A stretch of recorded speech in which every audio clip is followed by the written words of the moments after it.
Kemudian yang 60 yang baru itu kita anggap sebagai anggota luar biasa. Bisa juga.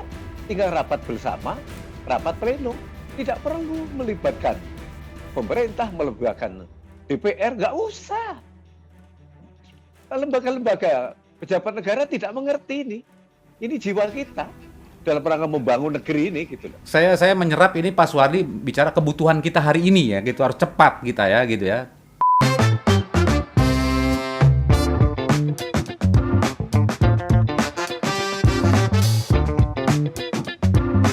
Di balik fakta ada cerita di balik sebuah fakta. Salam Muhammad Faris kepada para pengacara yang kartu advokatnya ditandatangani oleh Otto Hasibuan.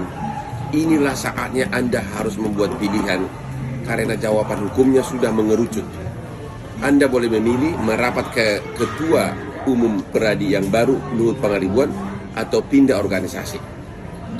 Kenapa waktunya untuk memilih? Satu, tidak mungkin Dirjen AHU mendaftarkan anggaran dasar, perubahan anggaran dasar yang telah dibatalkan oleh Pengadilan Negeri dan telah dikuatkan sampai Mahkamah Agung di tingkat kasasi. Jadi sampai tingkat kasasi sudah dibatalkan, mana mungkin perubahan anggaran dasar tersebut didaftarkan dan susunan pengurus yang lahir dari yang batal tersebut. Apalagi dengan keluarnya SK Dirjen AHU yang baru yang telah menegaskan, mensahkan perubahan anggaran dasar versi Luhut Pangaribuan dan menunjuk Luhut Pangaribuan sebagai ketua, sudah semakin mengerucut. Kepada para pengacara DPC yang melaporkan saya ke polisi, justru keluarnya SK Dirjen AHU tersebut semakin memperkuat bahwa tidak ada dasar untuk melaporkan Hotman ke polisi. SK Dirjen AHU itu semakin memperkuat tidak ada alasannya untuk melaporkan Hotman ke polisi. Ya, Anda analisa kenapa? Karena di SK Dirjen AHU itu jelas siapa yang diakui, siapa yang tidak diakui. Anda bisa tafsirkan sendiri. Anda bisa tafsirkan siapa yang diakui, siapa yang tidak diakui. Dan yang mana yang benar sesuai dengan pengurus mana yang benar, sebagaimana pernah saya utarakan bahwa apa akibat kepengurusan kalau perubahan anggaran dasar dan semua akibat hukumnya dibatalkan. Saya bukan karena takut sama laporan polisi Anda, tapi itu saya tahu karena diprovokasi oleh seseorang. Sudah waktunya kita kembali bersahabat karena saya hanya mengutarakan fakta hukum. Dan saudara Otto Hasibuan, inilah konsekuensi dari tindakan saudara yang berciut-ciut menyindir seseorang yang gini-gini, yang Lamborghini, yang pamer cewek. Inilah konsekuensi akhirnya. Terimalah kenyataan ini. Salam Muhammad Faris. Yang ada kenyataannya multibar. Nah, oleh karena itu tentu pemerintah harus hadir di sini melihat situasi kondisi ini, terutama para advokat itu sendiri melalui organisasi advokat ini untuk menyelamatkan bagi undang-undang advokat ke depan. Nah, ini yang kita lagi rancang. Karena nanti salah satunya Hapi, Mas Suhardi di sini juga terlibat jauh di dalamnya, ya senior lah turun. Ini apa yang baik? Dulu sebenarnya waktu masih KAI itu Yani itu dengan teman-teman di KAI zaman dulu itu sudah membuat DAN, Dewan ini apa namanya dibikin itu dulu istilahnya. Jadi apalah jenis payungnya itu kita akan rancang apakah federasi. Kalau mengenai KAI itu jelas sudah ada sebelumnya dulu memang waktu 8 organisasi itu.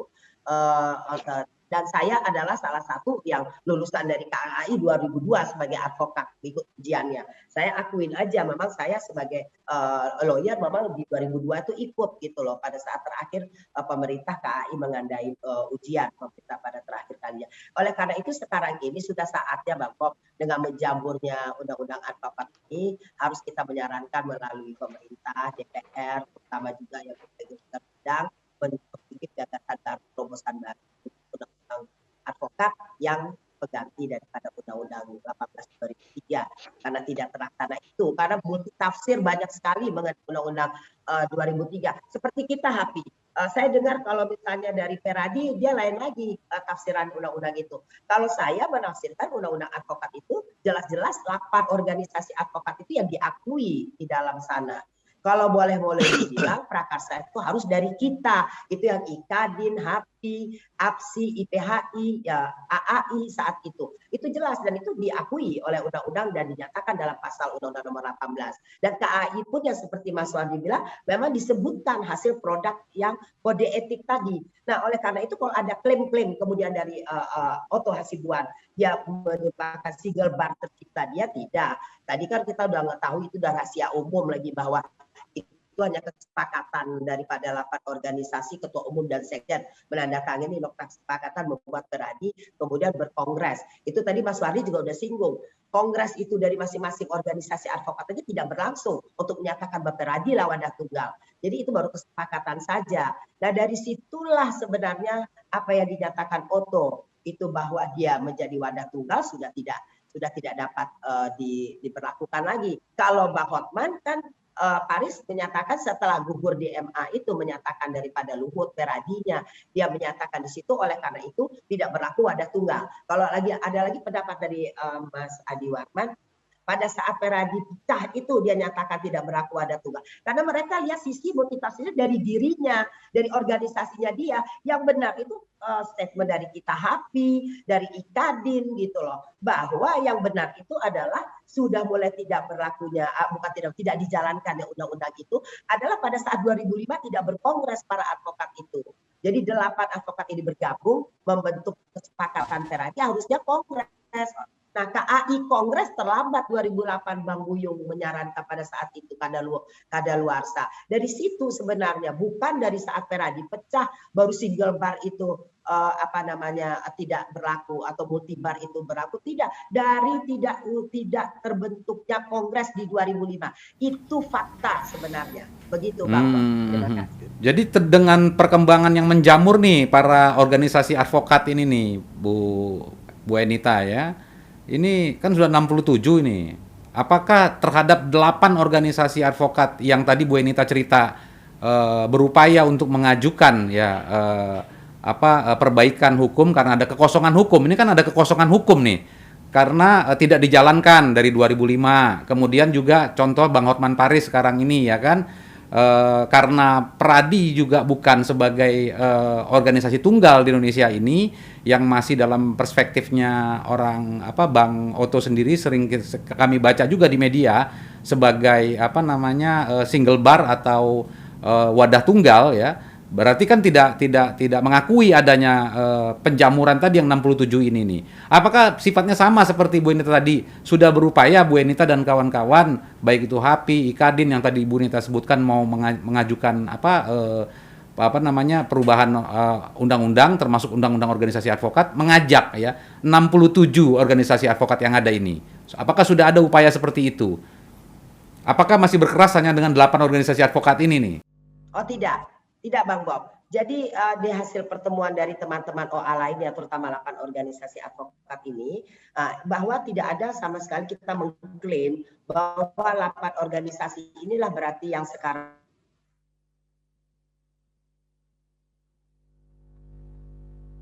yang sah.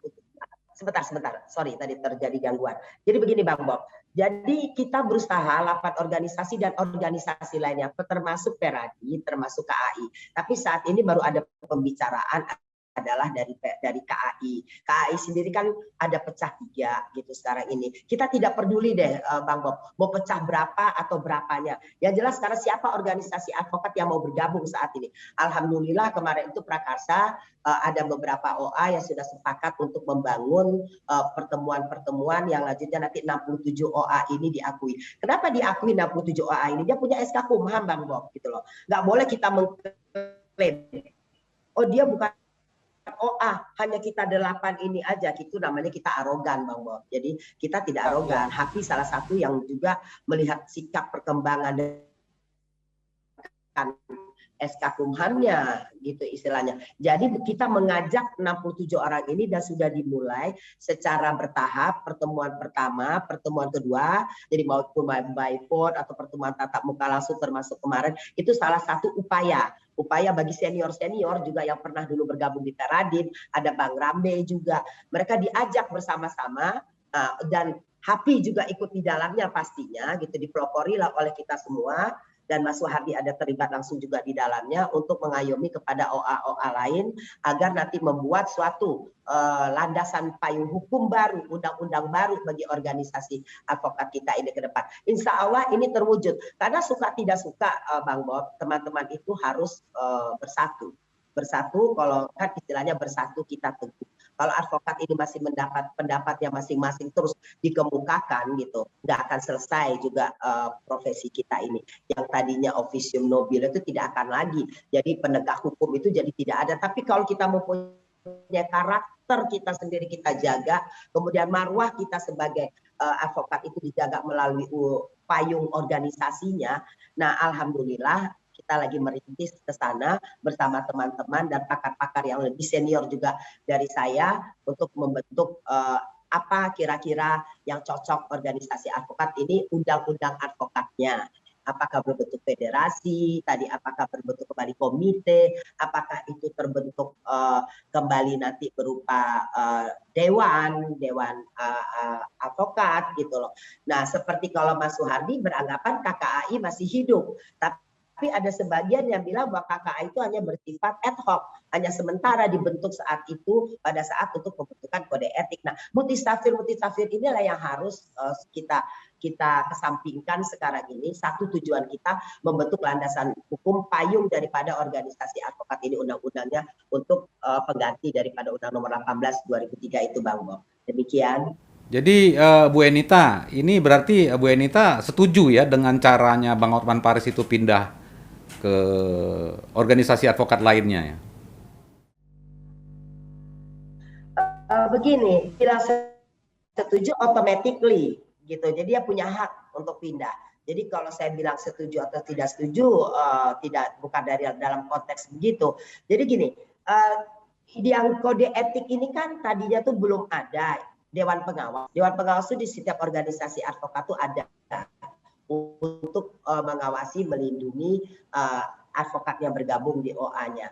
Nah, menurut organisasi yang tempat bernaungnya Bang Hotman ini, kemudian mungkin membentuk statement-statement keluar sah-sah saja. Karena apa? Memang organisasi advokat yang baru aja di luar 8, di luar Peradik AI aja udah disahkan oleh negara secara ini tidak langsung sudah ada SK Kumhamnya. Jadi boleh-boleh aja keluar selagi dia tidak mendapatkan suatu hukuman di luar organisasi ya. Dia mempunyai hukuman pidana atau hukuman yang di luar itu. Sanksi-sanksi yang diberlakukan itu ya tidak bisa dianggap dia melanggar gitu loh. Boleh bebas sekarang ini OA mana. Karena apa? Pengadilan hanya memperlakukan bebas untuk sidang. Itu aja sudah jelas. Hanya bas itulah berita acara sumpah, tidak peduli menengok daripada mana organisasinya. Itu yang kita perlu benahin sekarang ini, Bang Bob. Gitu loh. Iya. Kembali ke Pak Suhardi nih Pak. Tadi Bu Enita menyatakan bahwa tentang adanya satu yang kurang saklek ya, kurang pas ya terkait dengan KKAI dengan kebutuhan organisasi advokat pada hari ini ya. Ya mungkin kalau tadi saya menyerap dari Pak Suhardi menyampaikan ini persoalan Bang Hotman Paris ini adalah sesungguhnya mengarah kepada persoalan lembaga kode etik yang memang belum ada. Dan di sisi lain Bu Enita tadi sudah cerita bahwa ternyata ya Peradi, terutama Peradinya Bang Otto Hasibuan itu bukan satu-satunya organisasi advokat gitu loh. Nah, artinya masih banyak lagi organisasi advokat lain yang berkembang dan juga semua organisasi advokat juga punya majelis kode etik. Nah, ini bisa diluruskan ini Pak Suhardi terkait KKI maupun juga organisasi advokat. Silakan Pak. Undang-undang advokat itu yang tidak berkualitas. Sekali lagi saya informasikan, coba pertanyaan satu aja. Seluruh organisasi advokat yang ada sekarang itu, baik OA yang lahir sebelum undang-undang advokat maupun OA yang lahir setelah undang-undang advokat, semua kan menggunakan kode etik yang satu kan? Harusnya begitu. Idealnya harus seperti itu. Tidak ada kode etik yang baru. Dan kode etik itu dilahirkan oleh KKI 23 Mei tahun 2002. Nah, kemudian coba baca lagi undang-undang kita di penjelasan. Nanti dulu Pak. Ini supaya kita jangan bias Pak ya. Bahwa kenyataannya Bang Hotman Paris di sini sudah ditindak oleh Majelis Kode Etiknya Pradi ya kan. Dan kemudian karena alasan tadi Bu Enita sudah jelaskan, memang Pradinya Bang Oto Hasibuan ada satu kekurangan kekuatan sebagai payung hukum, maka Bang Hotman Paris dengan alasan tersebut juga berpindah ke organisasi advokat lainnya gitu loh. Kenyataannya atau senyatanya pada peristiwa itu lembaga kode etik yang Pak Suwardi maksudkan tidak bisa juga berbuat apa-apa atau tidak dapat mengkooptasi tadi. Dalam artinya, nah ini begini, saya udah nyambung itu. Jadi maksud Mas Bob itu kan begini, makanya saya tadi kan bilang penjelasan di pasal di undang-undang itu kan ada penjelasan sebelumnya ya, ada 1, 2, 3, coba disebut di situ. Organisasi advokat adalah ada definisi kan? Ya. Sudah terbentuk berdasarkan undang-undang ini. Maksudnya undang-undang advokat terbentuk berdasarkan undang-undang ini. Maksudnya organnya itu sudah terbentuk organisasi advokatnya namanya KKAI. Maksudnya yang tadi dikatakan oleh Ketum HAPI Bu Enita 2 tahun harus terbentuk itu maksudnya kepengurusan. Gitu loh, nggak mungkin. Kepengurusan KKI yang belum terbentuk. Coba kita lihat, what is the meaning is kepengurusan? What is the meaning is organization? Lihat coba di kamus bahasa Indonesia. Organisasi itu juga kepengurusan. Maksudnya begitu loh. Cuma ini banyak pihak-pihak yang memang saya tidak tahu ya, apakah punya niat tertentu, saya tidak ngerti gitu ya. Padahal udah gamblang sekali. Bayangkan undang-undang advokat itu keren sekali. Seluruh kode etik disahkan, bayangkan kapan lagi kita akan menjadi officium nobile. Kode etik itu keren sekali. Saya khawatir malah nggak dibaca begitu ya. Nah ini gini Pak. PA itu yang utama kode etik itu. Iya Pak. Jadi gini Pak Suwardi ingin mengatakan bahwa sebenarnya KKI itu ideal sudah bagus, hanya pengurusnya tidak terbentuk atau belum terbentuk, ya kan? Nah, tiba-tiba terbentuk Pradi, bisa nggak Pak Suwardi ini dapat jelaskan? Nggak apa-apa, kita kan berdiskusi ya Pak ya. Dalam sejarah itu kan bukan hanya organisasi itu ada pengurus itu ada personal, kan gitu, ada orang. Siapa saja sih Pak Suwardi yang akhirnya mendegradasi atau akhirnya menggagalkan lah bahasa kasarnya KKI itu bisa muncul, itu siapa orangnya Pak Suwardi? Nah, nggak apa-apa. Ini kan kita bicara bukan skandal Pak. Ini kan bicara peristiwa hukum yang nyata gitu loh ya kan. Yang dimana nggak mungkin kita mempersalahkan Pradinya karena coba menggagalkan namanya KKI kalau misalkan gitu kan, berdirinya Pradi gitu kan. Nah, tetapi siapa yang mendirikan Pradi, kemudian siapa yang tidak melaksanakan konsep apa yang menjadi harapan Pradi itu, apakah sebagai KKI atau komite kode etik gitu ya, atau seperti yang Pak Suwardi katakan tadi seperti Sekjen PBB. Nah, Sekjen PBB itu kan ada pengurusnya, seperti Pak Suwardi bilang itu. What the meaning of pengurus kan begitu kan? Nah, seingat saya ini Pak Suwardi, supaya nyata nih Pak Suwardi nih, supaya nyata nih. Ini kan dulu waktu Pradi yang pertama berdiri itu kan dipimpin oleh Bang Oto Hasibuan gitu loh. Nah, itu bisa nggak Pak Suwardi luruskan lah itu? Saya hantarkan itulah supaya jangan sungkan. Nah, namanya ini para advokat senior ini kan ya bagus sih kode etik juga itu sebagai menjaga perasaan dan sebagainya. Silakan Pak. Ya jadi begini, seharusnya umur kita itu apalagi Oto saya itu kan seimbang kan, udah kepala 6. Oke. Dari awal kan sudah tahu. Coba lihat Undang-Undang Kekuasaan Kehakiman menyatakan dengan jelas yang dimaksud lembaga negara dalam bidang yudikatif adalah disebut di situ. Misalnya Mahkamah Agung, Kejaksaan Agung, Kepolisian, Lembaga Pemasyarakatan, dan advokat. Ditulis di situ. Dan advokat. Maksudnya advokat itu, ya pasal 22 Kode Etik itu diwakili oleh KKAI. Udah jelas. Karena apa? Karena maksudnya kita itu kan DNA-nya yudikatif kan? Bukan eksekutif, bukan pemerintah.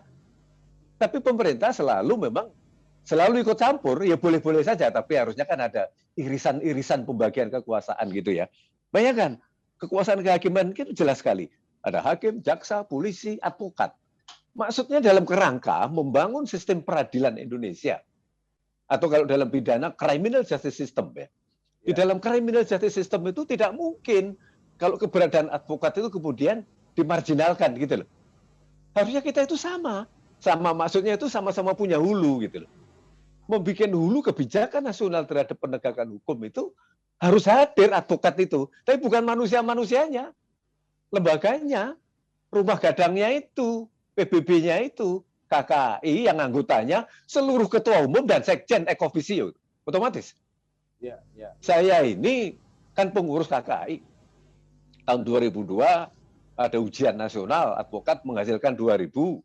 Kalau nggak salah ketua panitia ujian waktu itu Denny Kalimang ya. Saya juga sekretarisnya di situ kan. Jadi sebenarnya itu sudah clear dari awal itu.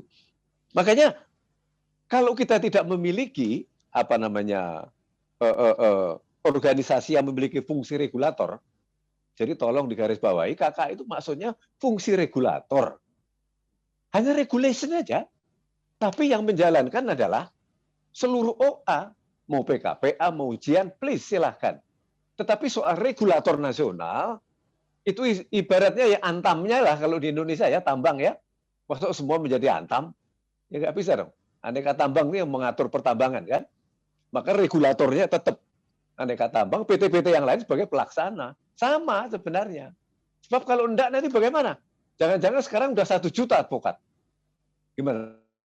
Advokat daripada polisi bisa berantakan dan hakim juga bisa berantakan. Ini sangat berbahaya ini. Pemerintah itu harus sadar. Nggak apa-apa, sekarang udah 66 ya. Sekarang udah di stop, alhamdulillah. Nggak apa-apa. 66, semua ketua umum dan sekjen hadir rapat bersama, membentuk kepengurusan KKI. Yang pertama segera dirikan Dewan Kehormatan. Selesai itu sudah. Keren sekali, bahagia sekali kita. Artinya advokat ada yang melindungi. Nah sekarang, ya misalnya kayak Prof. Jose Kaligis, ditangkap, ditahan, dihukum, siapa yang membantu? Nggak ada. Malah dulu masih mendingan, pada zaman Pradin masih diakui Pak Domo satu-satunya ya, ketika Mr. Sumarno. Pradin ini yang pakai N ya, Pradin. Ya Pradin yang pertama, Pradin pertama ya, Pradin yang dahulu. Dulu kan tunggal juga, tapi nggak lama itu. Ya. Ketika Mr. Sumarno dinyatakan sebagai tersangka, wah kita 80 advokat dari Jakarta terbang ke Solo bareng-bareng. Sampai sekarang Mr. Sumarno boro-boro dihukum. Nggak bisa. Karena memang dia menjalankan profesi gitu loh. Ya. Ini nggak ada lagi. Malah sesama advokat saling makan ini. Kan bahaya ini. Padahal advokat itu officium nobile. Dilindungi oleh kode etik, dilindungi oleh undang-undang. Harus ada brotherhood. Professional brotherhood. Maksudnya kode etik bersama antara jaksa, polisi, hakim, advokat. Jangan seenaknya aja advokat menjalankan tugas mendampingi narkoba ditangkap karena mendampingi orang bandar ya, dianggap bandar juga kan begitu ya. Nah terus bagaimana kita ini? Kapan advokat ada ketenangan? Tidak akan tenang kalau terus-menerus. Akibatnya lebih panjang lagi karena tidak terjadinya criminal justice system atau sistem peradilan pidana Indonesia karena belum hadirnya fungsi regulator organisasi advokat ini, maka akibatnya penegakan hukum di Indonesia hancur, lebur, berantakan. Tidak bisa korupsi ditegakkan. Bagaimana cara menegakkan? Bagaimana kalau advokat juga pelaku di situ? Membangun something. Kita tidak tahu. Karena apa? Tidak ada yang bisa memecat advokat sekarang. Siapa coba saya tanya? Nggak ada yang bisa. Tidak ada yang bisa. Kecuali kita punya peradilan kode etik bersama, mengadili. Oke, you boleh di 66 organisasi advokat ya. Tapi kalau kamu salah yang mengadili tetap satu Dewan Kehormatan. Tinggal itu yang kita bentuk sekarang. Tapi kan payung hukumnya Pak Suhardi, payung hukumnya tadi kalau Pak Suhardi katakan tinggal bentuk pengurus, apa nggak begitu kuat? Tadi kan Bu Enita sudah nyatakan harus ada rancangan undang-undang ya, artinya terkait organisasi advokat gitu ya. Karena kan komite kerja advokat atau komite kode etik ini harus berangkat daripada para organisasi advokat, bukan para advokat, bukan gitu kan. Nah, jadi ini kan harus ada sepemahaman sehingga ada gap nih, gap antara yang tidak baik atau yang dulu dengan yang sekarang gitu. Artinya harus kita bangun gap itu tadi, das Solon dan das Sen tadi nih kan, supaya agar jangan terjadi satu ketidakpastian hukum. Sekalipun terbentuk itu komite, kemudian beberapa organisasi advokat tidak enak dan mungkin juga akan terjadi kejadian lagi sentuh menyentuh atau sah atau tidak sah daripada organisasi advokat tadi, yang kemudian juga akan terjadi juga seperti peristiwa Bang Hotman Paris yang melihat bahwa organisasi peradinya sudah tidak memiliki kekuatan hukum yang mengikat sehingga dia pindah, dan dengan kata lain ya putusan Majelis Kode Etik itu pun juga menjadi tidak memiliki kekuatan hukum atau abskurd ya, artinya sanksi itu menjadi abskurd atau kabur ya, sehingga memudahkan Bang Hotman Paris pindah ke organisasi advokat lain lagi ini. Nah, kalau Bu Enita tadi kan berpendapat tentang undang-undang organisasi advokat tuh Bu Enita. Tadi Pak Soehardi menyatakan segera bentuk, apa idealnya gitu loh, tentang sebenarnya gini, kita udah sepakat nih keadaan Bang Hotman Paris, peristiwa Bang Hotman Paris dengan Majelis Kode Etik, keadaan Pradi yang sudah pecah dan sebagainya, dan peristiwa-peristiwa terbentuknya komite kode etik tadi Pak Soehardi bilang tahun 2002, dan kemudian Bu Enita mengatakan adanya kesalahpahaman tentang pembentukan Pradi yang dengan sendirinya juga menutup ya peluang terhadap 8 organisasi advokat tadi ini. Nah, sehingga untuk dasen atau ke depan ini apakah benar, apakah bisa menurut Bu Enita nih hanya cukup dengan membentuk kepengurusan KKI atau komite kode etik ini ya, kemudian itu bisa menyelesaikan persoalan, sementara dasar hukumnya, payung hukumnya bukan undang-undang. Menurut Bu Enita nih, coba. Bu Enita lagi concern nih masalah organisasi advokat nih, saya lihat ini. Ya, ini Bang Bob, kalau menurut saya niat baik dari Mas Soehardi itu harus kita hargain. Karena memang dulunya KKA itu sudah ada terbentuk. Tetapi persoalannya bukan untuk bisa diteruskan atau tidaknya. Diteruskan itu payung hukumnya ini kan sudah tidak berjalan 2018 Undang-Undang 2003 tadi. Bahwa sekarang itu udah multibar. Tadi Bang Bot juga dibilang dasen dan dasolen. Bahwa harapan untuk terwujudnya menjadi wadah tunggal sudah tidak terlaksana, tidak terwujud. Sekarang itu terjadi multibar. Sedangkan yang mengatur Dewan Kehormatan dulu, sebagai Dewan Pengawas itu diharapkan kan satu wadah tunggal. Dengan menjamurnya OA-OA sekarang ini, Dewan Kehormatan yang mana yang bisa mengadili tersebut? Masing-masing OA mempunyai Dewan Kehormatan. Itulah Mas Soehardi tadi bilang komite itu harus hadir. Sekarang itu tidak menyelesaikan masalah kalau menurut saya, Bang Bob. Kenapa? Undang-undangnya ini dulu yang harus kita buat terlebih dahulu untuk merevisi dari undang-undang yang lama. Undang-undang yang 2003 itu sudah tidak terwujud. Tadi dasen. Nah, kita harus bikin lagi soalnya itu kita lihat sekarang multibar. Oleh karena itu menurut saya harus ada payung hukumnya dulu, undang-undang dari organisasi advokat ini untuk mengatur multibar ini. Baru dengannya multibar tersebut, baru apa yang diharapkan oleh Mas Soehardi sebagai apakah itu komite, saya bilang itu bisa dihidupkan, dimunculkan kembali. Dalam berbentuk apa tadi, tergantung kesepakatan para organisasi advokat yang merancangnya nantinya, termasuk 67 tadi, pelopornya kita 8 dan Peradi KAI yang ada dan lain-lain, menciptakanlah, menggagas undang-undang advokat yang baru. Itu yang saya lebih sampaikan kepada Bang Bob, itu dulu yang mengatur. Kenyataan udah multibar kok, udah kita kesampingkan dulu. Memang kode etik ini yang mengatur itu sangat penting. Bagi kode etik yang mana sampai sekarang aja, kode etik masih mengadopsi yang hasil produk 7 organisasi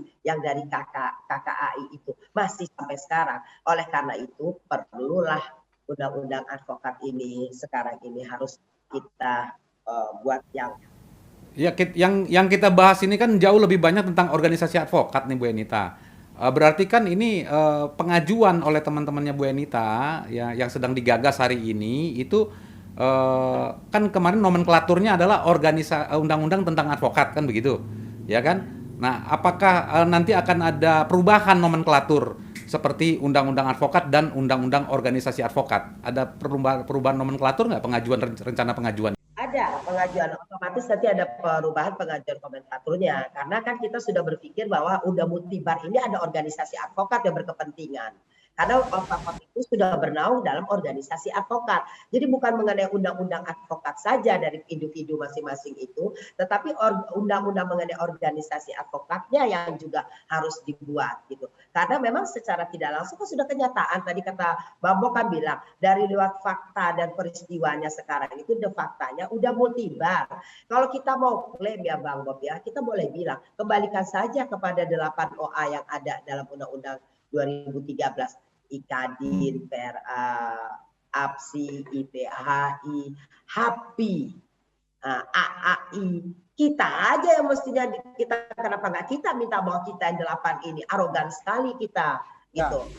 Kenapa kita tidak mengklaim, semestinya kita lebih jauh berperan 8 organisasi di dia yang pencetus yang ada disebut di dalam Undang-Undang Advokat 23 tersebut. Namun karena melihat keadaan sekarang sudah ada 67 OA tadi atau 66 OA itu, kita harus berpikiran tentunya yang lebih besar untuk kepentingan advokat yang bernaung di organisasi advokat. Nah itu saya tekankan lagi, makanya undang-undang itu yang penting dibuat bukan hanya organisasi atau bukan undang-undang terhadap advokat, tetapi undang-undang organisasi.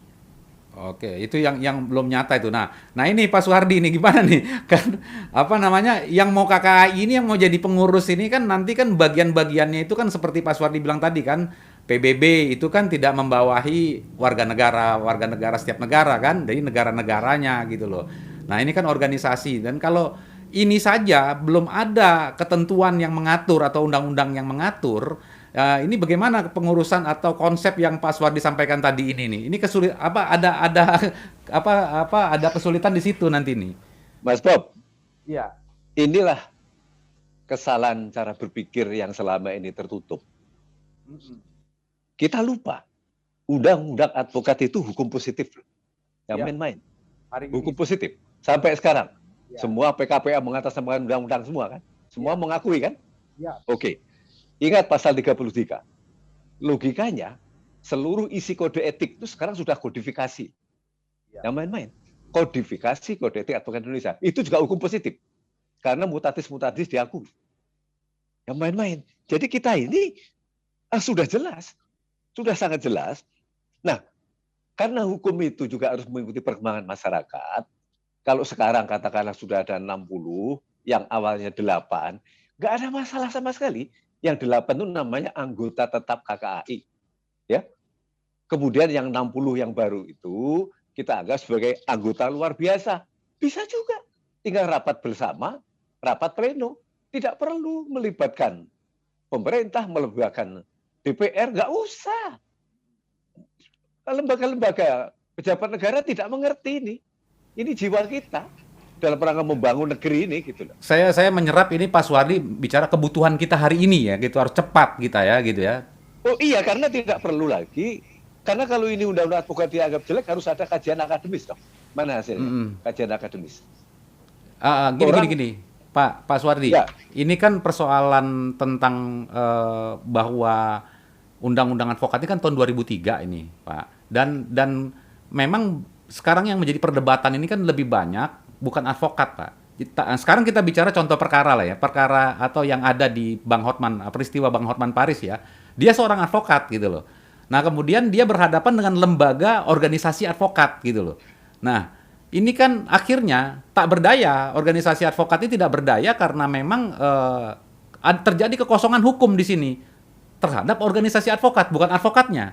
Apapun bentuknya, walaupun itu isinya ada terkait dengan organisasi advokat atau komite kerja advokat tadi, komite kode etik, tetapi kita harus melihat bahwa perspektifnya tentang isi kode etik yang ada di undang-undang advokat itu adalah untuk kepentingan advokat, gitu loh. Dan di sini elemennya, gimana? Iya, langsung Pak. Hotman Paris itu dihadiri oleh organisasi advokat yang berbentuk persekutuan perdata, jangan lupa. Bukan organisasi advokat yang menyandang hukum publik gitu loh. Jadi tidak memiliki efek apapun. Ini persoalannya begini Pak. Persoalannya yang Bapak ungkapkan tadi itu betul bahwa mengacu kepada persekutuan perdata kan begitu. Akhirnya menjadi generalis kan seperti itu. Nah, kan Bu Enita ini menawarkan konsep undang-undang organisasi advokat itu untuk menciptakan bentuk spesialis sehingga kita tidak bermultitafsir lagi oleh karena ada kekuatan hukum perdata yang lainnya gitu loh. Maksud saya undang-undang ini bukan berarti tahun 2003 itu jelek, tidak. Karena 67 organisasi advokat yang sudah berkembang, kemudian juga tidak ada yang diamanahkan.